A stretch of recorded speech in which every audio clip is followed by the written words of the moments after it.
नमस्कार. ही रेडी झाली आमच्या अभिची नवरी, नऊवारी नेसून. टचवूड हा कलर सुद्धा मनालीवर केवढा सुंदर दिसतोय ना.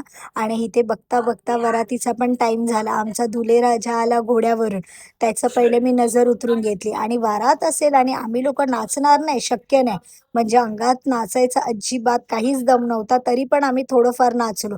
कारण की एवढं ऊन होतं, पण खूप धमाल आली वरातीमध्ये नाचायला. आणि इथे एंट्री झाली आमच्या नवरदेवाची मंडपामध्ये. अभिचा अटायर काय मस्त वाटतोय ना, एकदम प्रॉपर मराठा.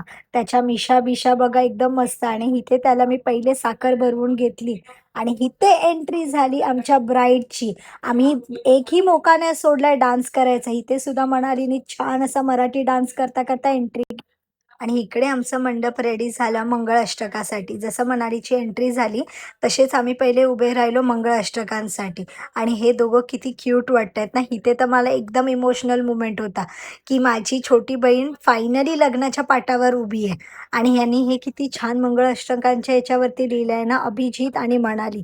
म्हणजे मनाली आणि अभिनी एक पण डिटेल लग्नाचा असा सोडला नाही आहे, की काहीतरी वेगळं करणं. म्हणजे जे बेस्ट टू बेस्ट असेल, ते त्या दोघांनी केलंय. झालं बाबा एकदाचं लग्न. 6 महिन्यापासून लग्न, लग्न चालू होतं. झालं एकदाचं लग्न. इथे आमचे लग्नाचे काही रिच्युअल्स होते अभिबरोबर, अभि मनालीबरोबर ते आम्ही रिच्युअल्स करून घेतले. इथे सगळ्या भावांनी मिळून अभिचे कान पिळले. आम्ही तर सांगत होतो, "अजून जोरात पिळा."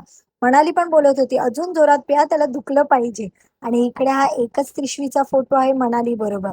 आणि हा तर ह्यांच्या लग्नातली हायलाइट होती. काय मस्त वाटतायत ना पाठचं कलर शॉट. म्हणजे लाईव्ह बघायला तर प्रत्यक्षात एकदम वेगळं वाटलं. आणि मग इथे आमच्या जोडप्याने देवाला पाया पडून घेतले आणि इथे आमची लग्नाची विधी संपूर्ण झाली.